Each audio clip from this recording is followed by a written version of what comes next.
तो नमस्कार दोस्तों, आशा करती हूँ कि आप स्वस्थ एवं मस्त होंगे।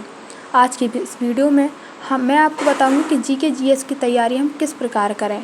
हालांकि बहुत से लोगों का सवाल होगा कि जीके जितना चाहे पढ़ लो वो सही नहीं होती, तो फिर आप ऐसा कैसे कह सकते हैं कि जीके में सुधार होगा। तो देखिए, बहुत से लोगों से मैंने भी सुना है और सब लोग कहते हैं कि जीके में कोई नंबर नहीं ला सकता जब पूरे में से पूरे, और उसके बाद जीके एक ऐसा सब्जेक्ट है जिसे हम नहीं कर सकते, पर ऐसा नहीं है।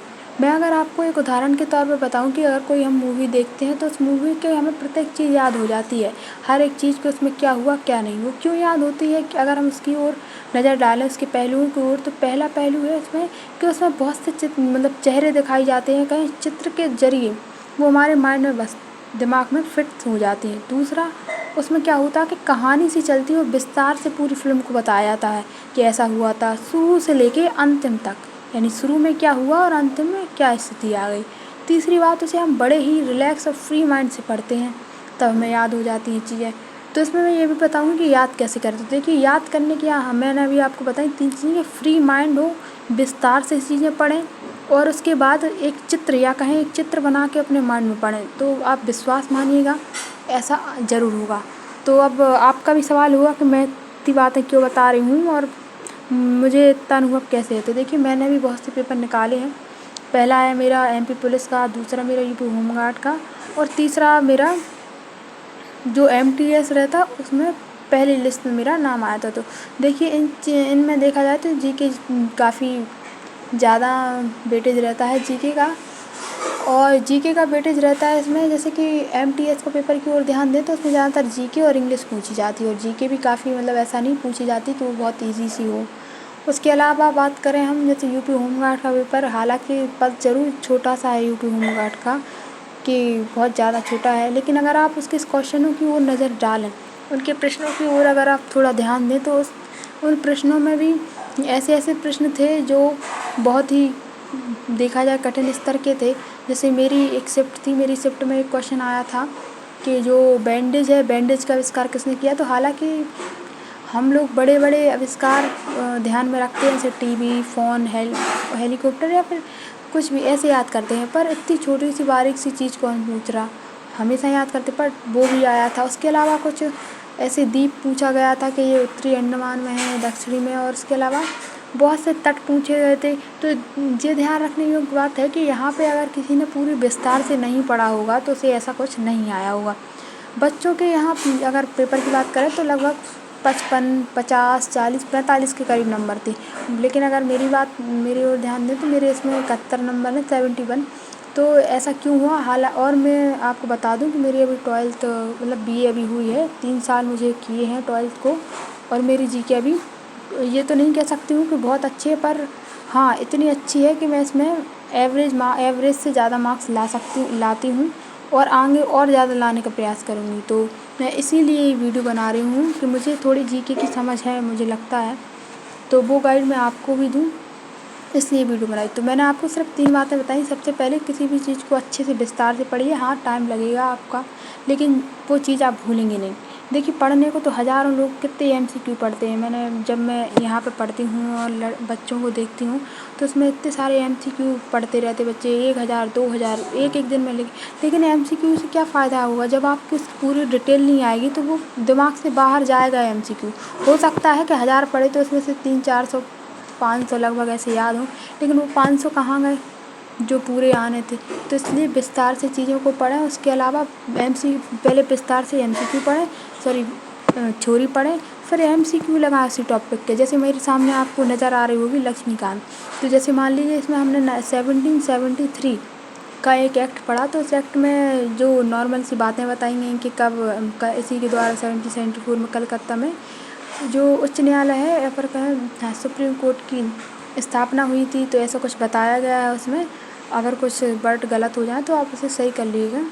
तो ऐसा कुछ 1773 के एक्ट में बताया गया है। तो सबसे पहले आप उस एक्ट को थ्योरी से पढ़िए, इस बुक से, फिर से एमसीक्यू से लगाइए, तो ऐसा होगा कि वो आपको रट से जाएंगे। हालांकि ये बुक मेरी नहीं है, मेरे भाई की है, वो पढ़ते रहते हैं। मैंने अभी बुक ये पढ़ी नहीं है, पर पढ़ूँगी बाद में। तो ऐसा है कि अगर आपको पढ़ना है तो थ्योरी प्लस एमसीक्यू, ठीक है। और अब बात रही जैसे हमने थ्योरी भी पढ़ ली, MCQ भी पढ़ ली, अब हमारे वीक में 7 डे होते। 7 डे में हम क्या करेंगे, हम जो 7वां दिन है संडे, उस दिन हम सबका रिवाइज़ करेंगे। रिवाइज़ भी हमें ऐसे नहीं करना कि कॉपी खोली ये किया, इस पेज पलटा, वो पेज पलटा, नहीं। जब हम रिवाइज़ करेंगे तो अपनी आँखें आराम से बंद करेंगे और सोचेंगे कि हमने कल क्या पढ़ा था। उस पूरी कहानी के तौर पर उसको बनाइए, कहाँ हमने क्या पढ़ा था, क्या हुआ था, कौन सा एक्ट आया था, कौन सा क्या क्या संशोधन हुए थे, ये चीज़ें। ये सिर्फ एक्ट ही की बात ही नहीं है, ये आप जो भी टॉपिक पढ़ें, हिस्ट्री में, ज्योग्राफी एंड पॉलिटी हिस्ट्री, कुछ भी, तो इन चीज़ों में। और उसके बाद हम बात करें कि ये चीज़ें हो गई हमारी। सबसे पहले हमें पढ़ना कैसे है, हमें पढ़ने के बाद उसे रिवीजन कैसे करना है। अब बात करते हैं कि जब हमारा पेपर वाला दिन है उसमें हम क्या करें जीके के लिए। तो देखो, जीके के लिए अगर हम बात करें, जैसे मान लीजिए आप सबसे पहले आपने प्रैक्टिस बहुत सारी की है, आपने थ्योरी पढ़ी, प्रैक्टिस बहुत सारी की है, मॉक टेस्ट बहुत लगाए, तो आप चिंता करने की कोई बात नहीं, घबराएं ना।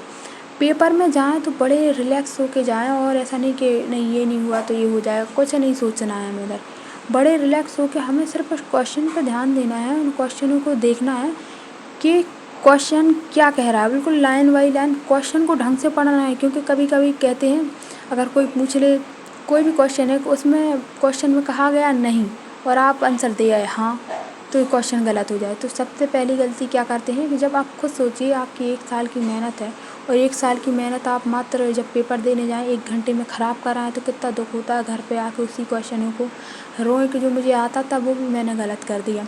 तो सबसे बड़ी बात है, क्वेश्चनों को बड़ी ध्यान से हमें पढ़ना है।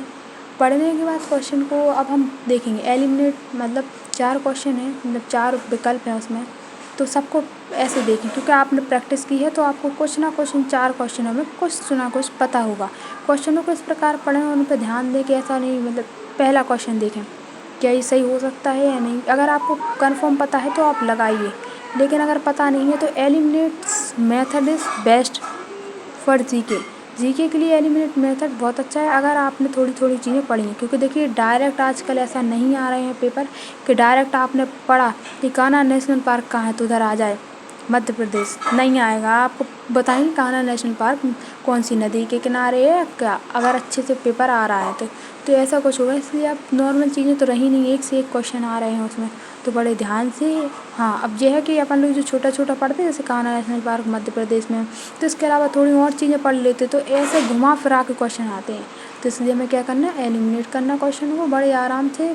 अगर आप ऑफलाइन पेपर दे रहे हैं तो गोले अच्छे से भरिए, अगर ऑनलाइन पेपर दे रहे हैं तो ध्यान से थोड़ा टिक करिए और हो जाएगा। तो ये मेरी एक जीके की एक तैयारी, या कहें एक जीके की एक रणनीति थी। अगर आपको अच्छी लगी हो तो लाइक, शेयर एंड कमेंट कर सकते हैं। उसके अलावा अगर आप चाहें तो कमेंट में मुझे ये भी बताएं कि मैथ की रणनीति, उसके अलावा रीजनिंग। देखिए, रीजनिंग सभी लोगों की काफ़ी सही होती है, तो रीजनिंग की तो नहीं, मैं मैथ के लेके आऊँगी। तो अगर आपको लगे ऐसा तो मैं मैथ की जो रणनीति है उसे लेकर आती हूँ। और सबसे पहले मैं यही बताना चाहती हूँ कि कोई भी मैथ्स, रीजनिंग और जीके किसी में भी आपको कोई भी हेल्प की ज़रूरत है तो आप इधर कमेंट करें। धन्यवाद। मिलते हैं नेक्स्ट वीडियो में एक और अच्छे से टॉपिक के साथ और एक नई चीज़ सीखने के साथ। तो ओके, धन्यवाद।